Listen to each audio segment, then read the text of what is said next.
Governor, your background's in education, and I'm sure you'd agree that returning to school is integral to the well being and development of our children, as well as to working parents and to the long term health of our economy.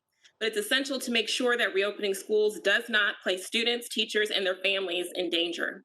States and schools should be able to count on the federal government for guidance during a crisis of this scale.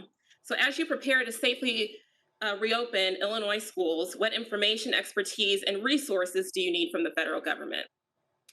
Well, thank you, Congresswoman. And I want to just begin by saying thank you for your very strong advocacy for the state of Illinois in Washington, and especially for your advocacy in helping us get through this pandemic with everything that we may need. I know you're fighting for us there, and I really appreciate that. And in answer to your question, this is a very complex challenge, getting our kids back to school and doing it safely. We didn't do this starting out with the idea that, well, we have to get everybody back to school. We started with the idea is, does the science and the data allow us to send kids back to school? And if so, in what manner?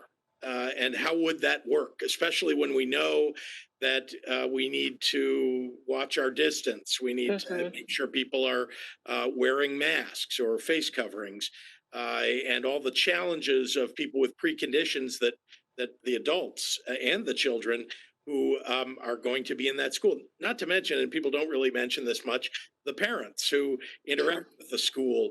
That's been the challenge. And what we did to begin with was we got our health professionals, and this is how we've done all of the facets of reopening and restoration that we've done.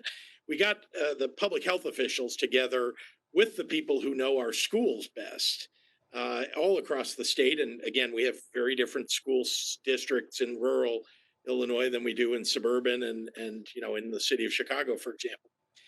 But we got them together and made sure that the ideas that were being put forward were, number one, going to keep our kids and everybody at the school healthy and safe. And number two, were feasible. Number three, what investments do we need to make make sure that we can get those accomplished? And so, long story short, is the federal government guidance is so vitally important from the CDC. I hate to say that I've often found the CDC as being muzzled along the way here. I think the CDC is what we should be relying upon. There are a lot of terrific epidemiologists and expertise that exists at the CDC, but often what we found is either they put out guidance and then the White House tells them, no, we're pulling it back. That's right. Or they're beginning to put out guidance and someone says, you're not allowed to talk. So we're very concerned about that fact. So I feel very fortunate that I come from a state where we've got some terrific world-renowned scientists, epidemiologists, researchers, and so on. So we've been able to rely a lot on our local capability that really is world-class. But I wish that we could have a federal government that was our partner in this endeavor. It's why I was so frustrated to see the president just sort of pronounce that, well, everybody should open their schools. Well, great.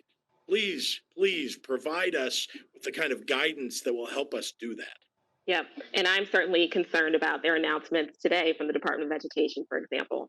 We have a minute left, sir. So I know that the state budgets across the country have been devastated by the pandemic. And nearly 2 months ago, the House passed a bill, the HEROES Act, that would provide nearly 500, or oh, not nearly, $500 billion in relief funds to state governments, including almost $18 billion for the state of Illinois. Unfortunately, the Senate hasn't acted on the bill. So, for the benefits of our colleagues in the Senate, what impact would this funding have on our state of Illinois?